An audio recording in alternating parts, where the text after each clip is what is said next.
Jai Hind, this is Brigadier Hemant Mahajan, and we meet for the 16th episode of Security Scan, important events that have taken place in India and all around the world, which has an effect on India's national security. The events are divided into events affecting India's internal security and events affecting India's external security. Firstly, I'll give you a very brief of certain important activities which took place. Indian Army, Northern Eastern Army Commander General Kalita has said that Armed Forces Special Powers Act will be denotified from many areas. That's a good news because this will ensure that people will be able to live in that area without too much of a check by the Indian Army. Of course, this has been possible because of reduction of violence in the Northeast. Second report is by the Exim Bank of India, which says that India is capable of meeting the requirement of defense-related issues with that of the African continent under the wide scope for which a meeting was held. Third important point is that the Indian Army Chief General Manoj Pandey visited Bhutan and he had a good talk with the Bhutanese Chief of Army Staff. Remember, Bhutan is an important part as far as Indo-China Bhutan issues are concerned. The next issue is that the Southern Army commander of the Indian Army has changed and Lieutenant General A.K. Singh, who is a very experienced soldier having served in the Northeast, Kashmir, etc., has taken over the charge. Next issue is that Shri Giridhar Armane has taken over as the new Defense Secretary of India. He will be heading the Ministry of Defense. The next issue is that Indian Army has changed the new camouflage pattern of their uniform and have also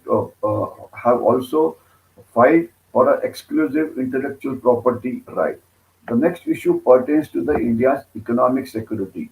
The good news is that after a long time, for the first time in last 1 month, India's foreign exchange reserves have jumped by $6.56 billion, which is nearly 10% of India's foreign exchange reserve.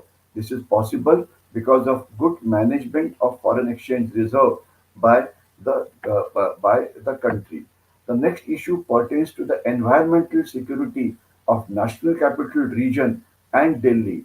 They have been they every year they have to combat an annual horror show in which toxic mix of low wind speed, dipping temperatures, dust, smoldering waste, wood, coal, etc., and most important, stubble burning in farms around the national capital region is responsible for converting Delhi into a gas chamber. This week, the quality of air, which is called as air quality index, has become very dangerous, which is very, very bad for the people of Delhi and in the national capital region. This happens annually. Two steps are required to be taken. One is that the AQ air quality index has to be monitored daily and a forecast also has to be given for the next day. And second is that a graded response has to be there to work out on critical stages of the pollution and in which what is most important is to control the farm fires which the farmers around Delhi capital, national capital region start to grow the second crop that is really poisonous because it increases the death rate of national capital region quite a lot. The next issue pertains to the blast which took place in Coimbatore in Tamil Nadu when a LPG cylinder blasted in a car, killing the youth who was driving the car. But the state government tried to hide it initially, saying that it was an accident. Later, it was found out that lot of explosives were found in the house of the youth, and his links also had been established with ISIS and terror organization.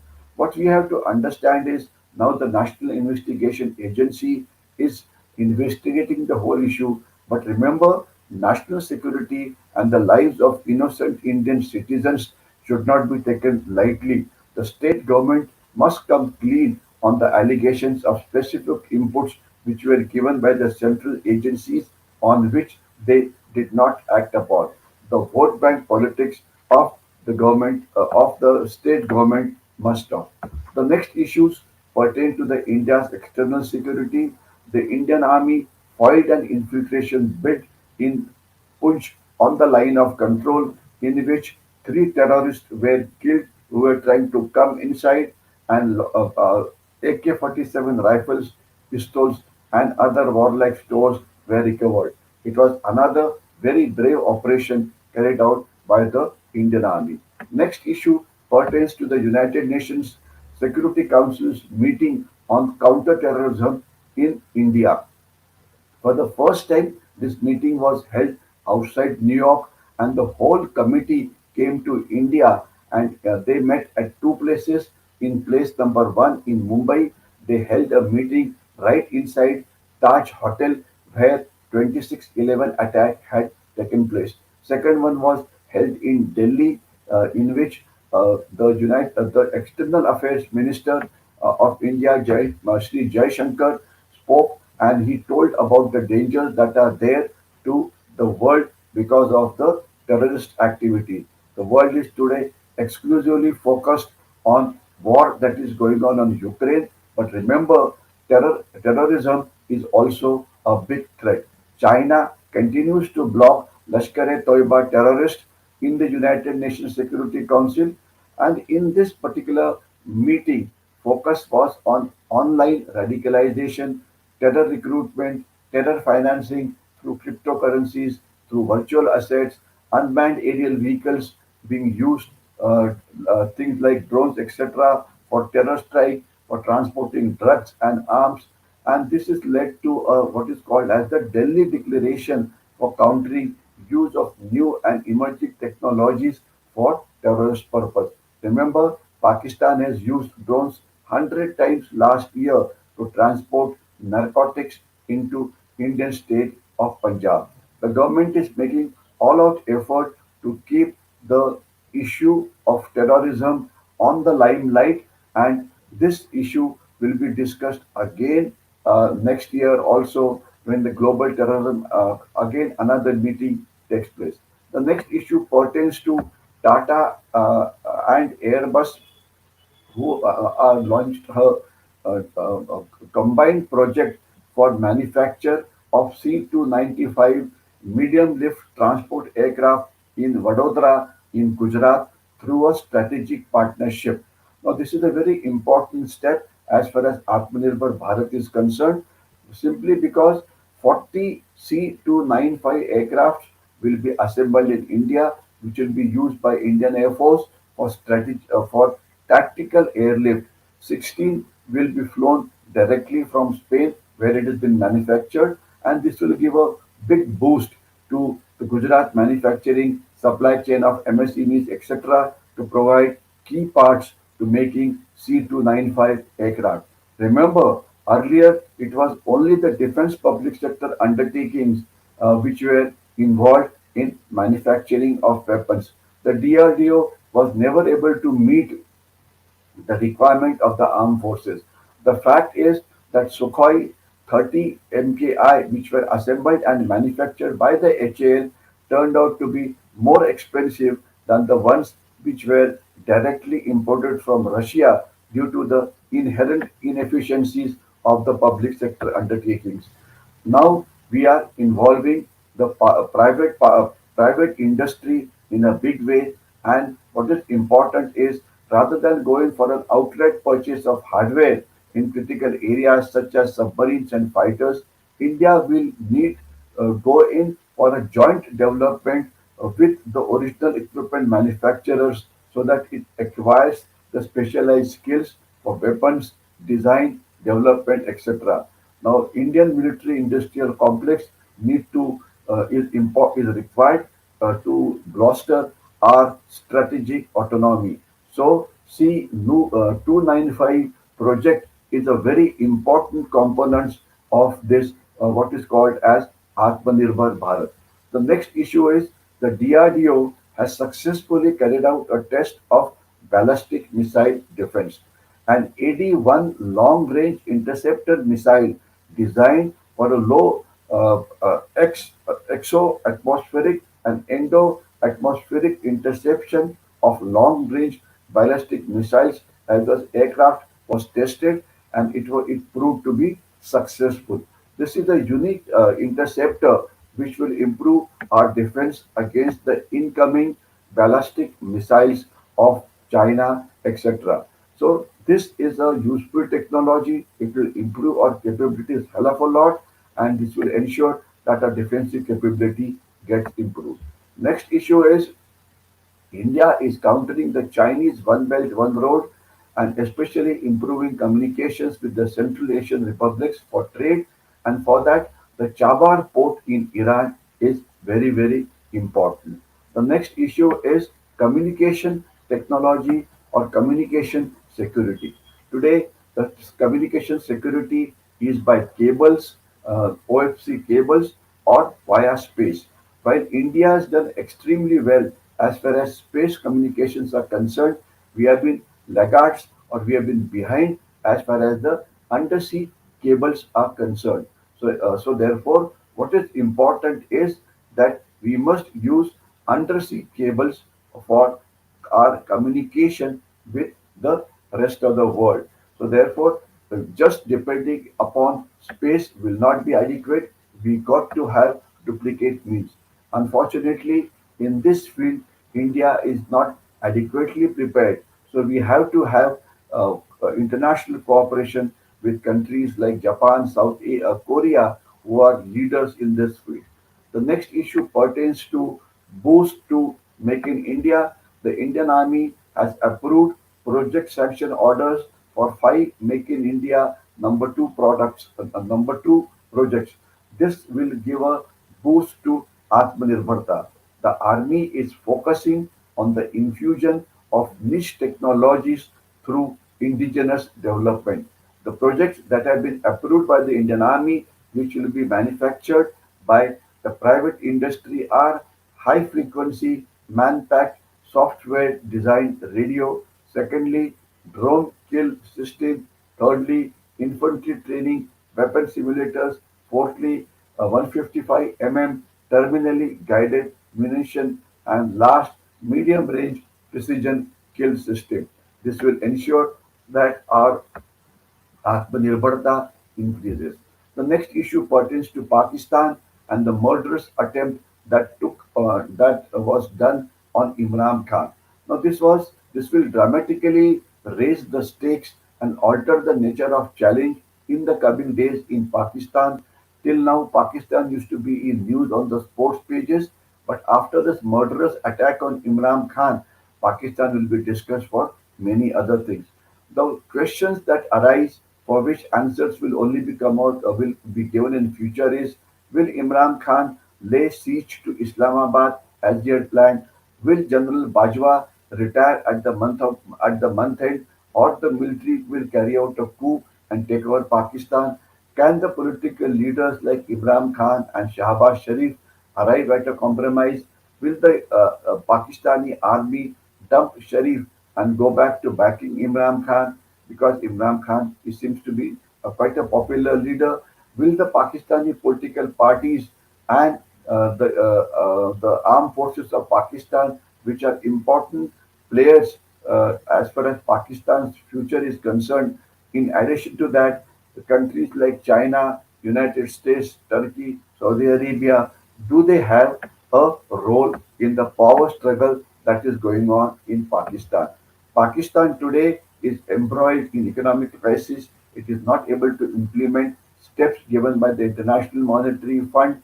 So the political instability will further add to Pakistan's problem. Let us see what happens in the future, but the situation in Pakistan needs to be observed carefully.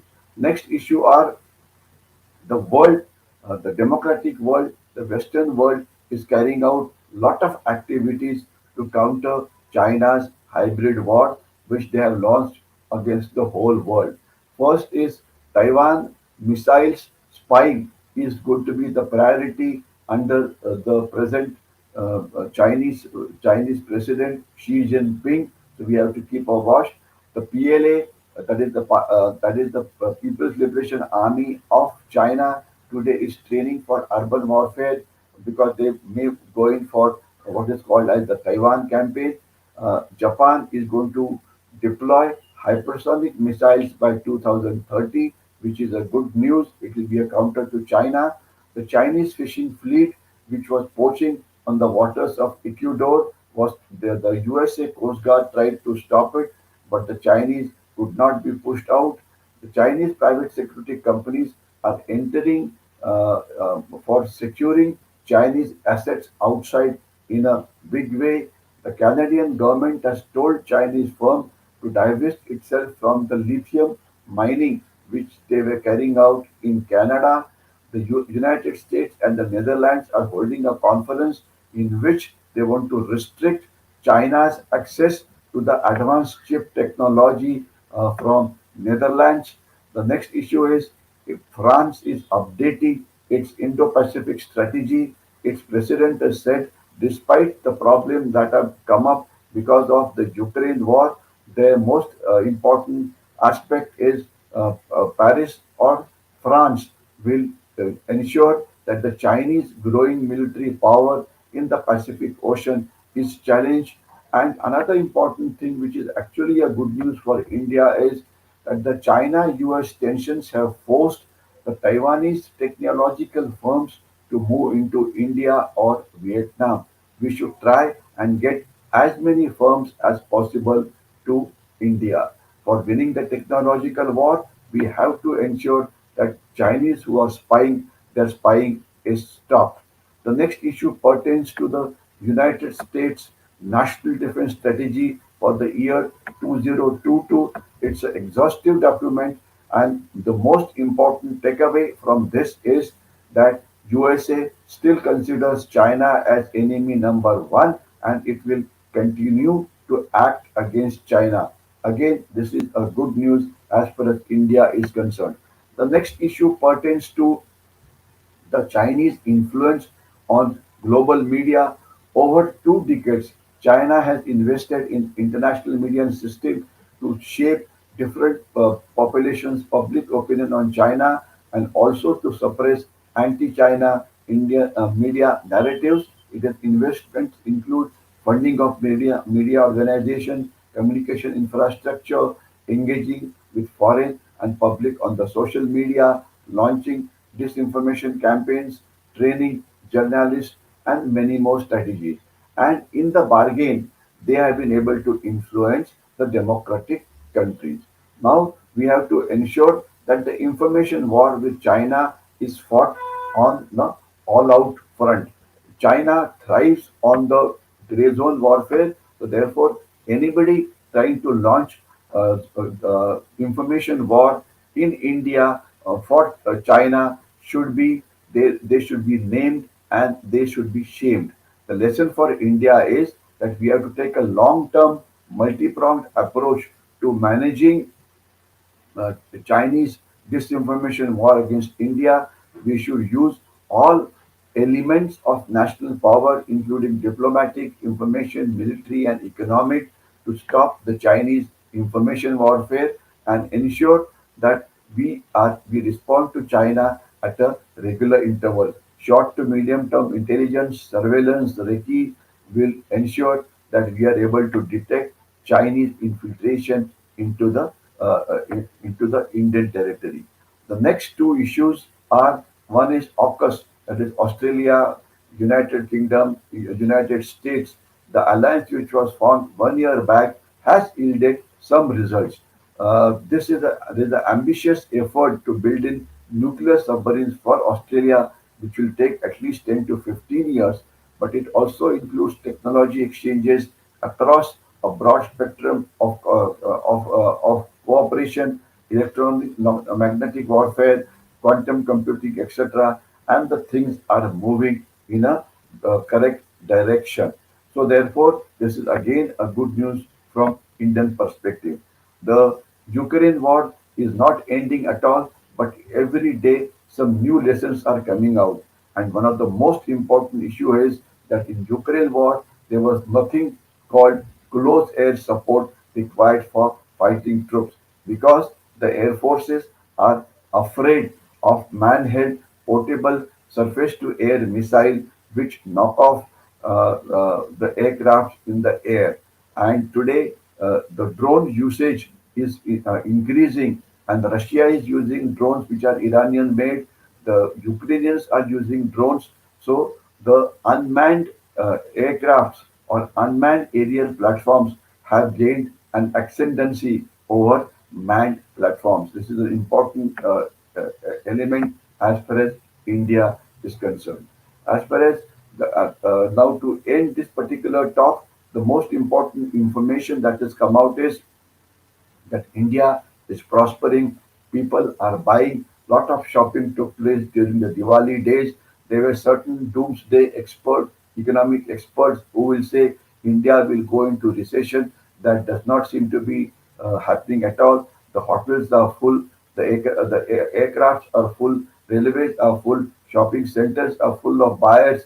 There is a lot of movement on the road. Everybody seems to be buying and manufacturing and selling. So Indian economy continues to grow. And the best information which came out this week was that the middle class people in India, their number has increased and they are today as much as 25 to 30% of the population. They represent 50% of the income, 48% of the expenditure, and 56% of the saving.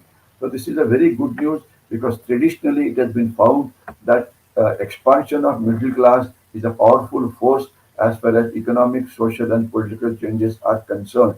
This ensures that your economy grows faster, and this will ensure that we will become an economic superpower earlier than later. Thanks a lot. If you like this video, like it and share it with as many people as possible. Jai Hind.